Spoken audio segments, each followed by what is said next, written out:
that. Welcome to BYU Sports Nation, presented by the BYU Store, official outfitter of BYU fans everywhere. Happy Tuesday, everyone. It is August 29th. I am Spencer Linton. He is BYU football uniform consultant, Dave McCann. You wear many titles, Dave. Yeah. And a lot of them have no authority whatsoever. Like this one, for example. However, the new threads are out. Yeah. It used to be that you're either this or you're that, but now there's like 6 different uniform configurations, maybe more than that. So this is what the guys have come up with for opening night on Saturday night. You got the royal helmet, you've got the gray face mask, the white pants. The GIF look, and that's going to be sharp. Under the lights at LaVell Edwards Stadium, that's going to look pretty crisp on FS1. Okay, yeah, I'm always a fan of the Gifford Nielsen gray face mask. The Royal on Royal has received mixed reviews with the helmet and the jersey because it's hard to match, like, the exact tone of Royal in a shiny helmet as it is to how a uniform just kind of lays on shoulder pads and whatnot, but it's going to look great. The stadium's going to be striped. Energy's going to be just out of this world. These are the colors that beat Baylor. Yes. Another team from Texas coming, so they're going to use the same colors to try and beat Sam Houston. Okay. All right. So we'll be there. We'll show it to you live. The first time someone shows up coming out of the locker room Saturday night to do their warm-ups, that'll be live on BYUtv, and so you can see it for yourself. But that's the look for opening night. Saturday night football at LaVell Edwards Stadium. Feels right. It's happening this week. The first of 2 Bearcats that BYU will face this season. All rise and shout. Let's get to what's trending. He's a playmaker. Hone in and prove what they're all about and solidify their spots on the depth chart. I've been really impressed with all the guys that have come here. Just really excited to see them play now. Being presented by Feastbox, donating 10% of every order to Full of Hope, a charitable organization that feeds hungry families. The BYU football starters are all set for game number 1 against Sam Houston State. We're going to give you an all-access depth chart breakdown today. And specifically, Dave, when you first saw that list, which we have waited all offseason for, just to see, like, where are the coaches on this player? Where's the mindset on this guy? Will this dude be a starter? Now we know. So now that you have seen it, what was your first reaction, and did anything shock you immediately? Well, I looked and I didn't see Hinckley Rapati. And I went to look to the kick returners, and he wasn't there either because his health isn't great, and that's why he's not in that. But it opens the door for LJ to swing in there as the 3rd-string running back. Yeah. And LJ Martin, we're going to hear from Aaron Roderick here in a little bit. But that kid was in high school last year, wasn't at spring drills because he was finishing up school in El Paso, and he made that kind of impression over 3.5 weeks of fall camp, and so we're going to see him on Saturday. Yeah. Not sure how much, but the freshman's going to see the football, much like Ronnie Jenkins saw the football as a freshman, and maybe he can have that kind of a special season. He looks the part, and a little bit later we'll play for you a soundbite from Aaron Roderick specifically on LJ Martin and what he means to this team. Now, I don't know that I was just downright shocked by anything, but there are certainly a few surprises. You brought up one with Hinckley Rapati and LJ Martin being the 3rd-string guy as a true freshman. But I looked at the offensive line, and to see that Paul Maile, the transfer from Utah, is going to be the starting center, and Connor Pay is now pushed over to a starting guard spot, that was a little bit of a surprise. I thought, you know, Paul, and to credit Paul, he is open and talented and physical, and he's such a violent offensive lineman in the most wonderful football way. And he said, I'll do whatever. He's so happy to be at BYU, just grateful. And you can say the same about Caleb Etienne and Waylon Lapuaho. Right. 3 transfer starters on the offensive line, Dave. That's a little bit of a surprise. And one of those transfers, Paul Maile at center, pushing the incumbent Connor Pay over to guard, but Connor doesn't care either. No, Connor's an NFL talent, and maybe it's at guard. Maybe it's not NFL Maybe center. so. Maybe so. Showing his versatility this year will help his resume. But that was a little bit of a shocker to me, was that there are 3 transfer starters on the offensive line, and then you couple them with just an all-world talent in Kingsley Suamataia and a guy that, as you mentioned, has NFL talent in Connor Pay. I was surprised on the defensive line that the 2 Boise State transfers are starting on Saturday night. Now, how about that? 2 transfers on the defensive line. Yeah, Jackson starting. Cravens and Isaiah Banya. Banya's on the end to provide opposite Tyler Batty to bring some pressure there. But going into the offseason, in addition to changing out most of the staff except for Gennaro Guilford on defense, and to bring some attackers and strengthen the boys up front. Yes. They went out to strengthen the boys out front, and two of the guys they got are starters on Saturday. Yeah, how about that? Transfer impact players. Almost half of the starters are from the transfer portal in some regard, whether it's junior college, whether that's straight up from a Division I university. But yeah, this is a new dynamic for BYU football with so many new faces.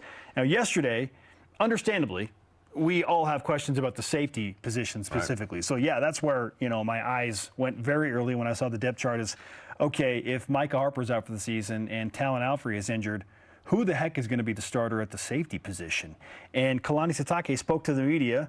He was asked, not shockingly, about the depth chart in the safety room, and Ethan Slade gets the start there with that injury to Talon Alfrey. So here's what Kalani had to say about Slade, who is sliding into that starting safety position. He's a playmaker. You know, Ethan is a great student of the game, and I think he's been, you know, not a surprise for me, but a surprise for Jay Hill, and he's really taken to Jay Hill's coaching and the mentoring that he's given him.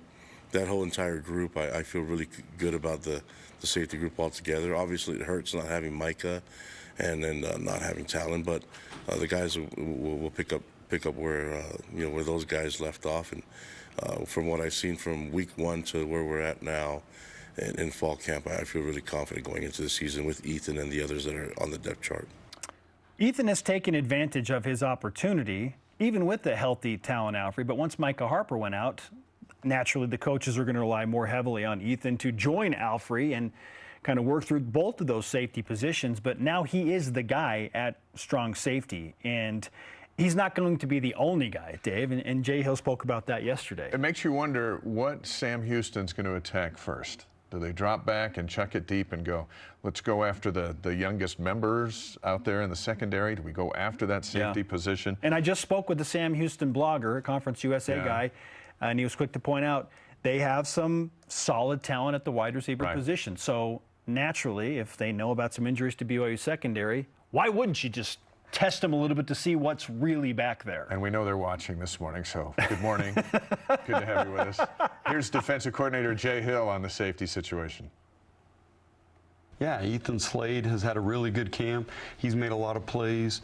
I think a name coming up in the future that you're going to see a lot of, Raider Demooney, is going to be a great player in this defense. Malik Moore is a player that's made a lot of plays in his career at BYU. And, you know, there's a bunch of others. Crew Wakely's a guy that you'll see throughout special teams, and he's had a nice camp at safety. I have no problem putting him in the game. PD Tuipulotu is a guy that I think has a bright future here. So bottom line, it's going to be safety by committee a little bit, and I want to see those guys hone in and prove what they're all about and solidify their spots on the depth chart. This could be a great opportunity for Raider Demooney, back from his church mission. They usually like to sit those guys out, you know, so there's not a hamstring or a knee or a shoulder injury that seems to follow these return missionaries who come back maybe a little too fast. But here's an opportunity for him. And he was a standout in high school over at Timpview, just up the road from here. And now he's going to get a chance to go out there and play Division I football right away. There are 3 freshmen, true freshmen, that I believe could have an impact for BYU football this season. Raider Demooney, given the circumstances in the safety room, is one of those. Another one is John Henry Daly on the defensive line, who shows up as a second stringer. And then the other is the man you brought up already, LJ Martin, who is at that number 3 spot in the running back room. And offensive coordinator Aaron Roderick has not been shy in sharing his opinion about the capability and the prospect and the potential of LJ Martin. In fact, listen to what Aaron Roderick said yesterday on Coordinator's Corner. More than pretty good. LJ is one of our best players, and you're going to see a lot of him this year. He will play, and he proved that early in camp, and then just keeps getting better every day. He's one of our best players. And it's not new. Like, I've heard Aaron say similar things, but again, we're in game week, and to just that statement, it carries some weight, right? Because the kid's... is that a phenom? Because he's 18 years old, and here's your offense coordinator saying, yeah, he's already one of our best overall football players. And what a counter punch to 6'3", 235-pound Aiden Robbins. Yeah. And then you've got the addition of Deion Smith, yes. And that is a pretty good three-person tandem coming out of the backfield, where last year it was, okay, what are we going to do running back? And here come three guys that weren't with the team last year, ready to play. And we're going to see them on Saturday night. Welcome to college football. Next year's roster, we didn't see those guys last year. Now they're here. The new age of college football. But it brings some pizzazz and some spunk to, I want to see what these guys are like. What's going to happen when Martin gets a pitch run to the right? Is he that fast? Yes. We're going to see. Isn't it funny? It's a funny dynamic, and I compared this to M&Ms and peanut M&Ms, because sometimes like if you like just the original M&M and it's good and it's consistent and it's a winner, but you just get a little bit tired of it sometimes, and so you're like, I think I want a little bit of a different taste, a little diversity here. So let's bring in some peanut M&Ms, and everyone just likes or some caramel ones. Oh man! But don't bring me the almonds and the other stuff. That's those are three: regular, peanut, or the caramel. People like options. They like new and shiny. But maybe you try some of these caramel M&Ms and you're like, I don't really like those. I'll try the almond ones. You're like, I don't like those. Give me just the regular peanut and the original chocolate. Yes. So it's an interesting kind of debate mentally when you look at a bunch of new, because it's fun and you're not really sure and it's an experiment. Hopefully this works out for BYU, because by necessity they've gone all in on this. They've gone all in on welcoming all of the M&M flavors. 60, right? 60 M&M flavors. Is it going to work? It's a big bag. Yes, including at the kicking position, Dave. Yeah, and so fortunately the Rico brothers are holding down the punting situation. The Riggs brothers are holding down the long snapper. So you got older brother, younger brother, older brother, younger brother. That's there. The question is, well, who's going to kick? Who's going to be the place kicker, the field goal kicker? And special teams coach Kelly Poppinga announced who that would be on Coordinator's Corner. Will Farron won the job, and it was close. Actually, after all the kicks from the start of fall camp to the last week till last week, they were exactly the same percentage. Wow. It was a little closer than I thought it was going to be, because I had heard early in camp that Will was kind of pulling away, but Kelly just said it was literally down to the final few kicks. And unlike the NFL, when the backup is cut, it's good to have two kickers on the roster. We needed that last year during times. Jake Oldroyd's going to be tremendously missed because of his consistency over the course of his career. He is the all-time points leader in BYU history. But there was a patch there where it was a struggle, and you had to go to Justin Smith, and you had to hope he could do it. So Farron gets the start, and the guy behind him, we hope he can do it. Matthias Dunn, who is a freshman. Farron is a redshirt sophomore. And I don't know, we mentioned this yesterday on the show, but some BYU fans are like, well, who's the Farron? I heard he was just like a kickoff guy at Boise State.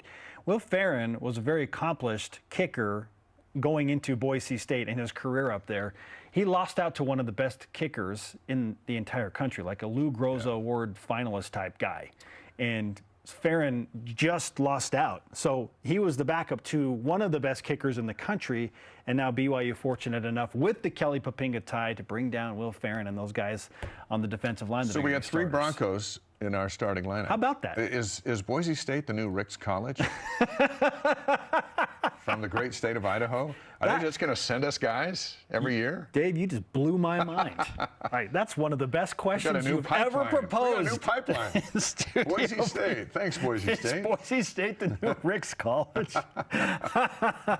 Very funny.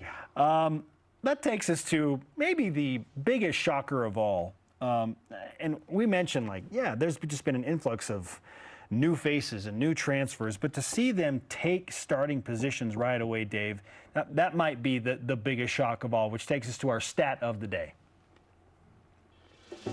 It's the BYU Sports Nation stat of the day. 11 of the 24 starters, Dave, including the kicker, Will Farron, who we just mentioned, are transfers into the program this year.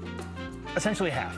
11 of your 24 starters are transplants, like new. So how fast can BYU truly gel?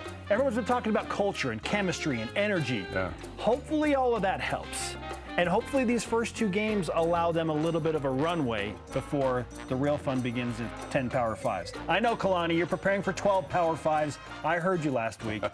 But these 2 games should help. They had 12 years to get ready to become a P5. And then when they become a P5, they had to go get a whole bunch of new guys. That gives you an idea of the league that the Cougars are going into and the level of football that they're going into. And it's going to be tough. They had to get deeper, so they went and got deeper.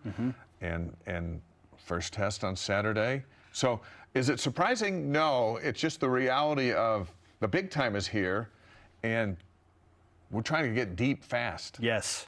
In the advanced BYU football class, the first pop quiz is on Saturday night against Sam Houston.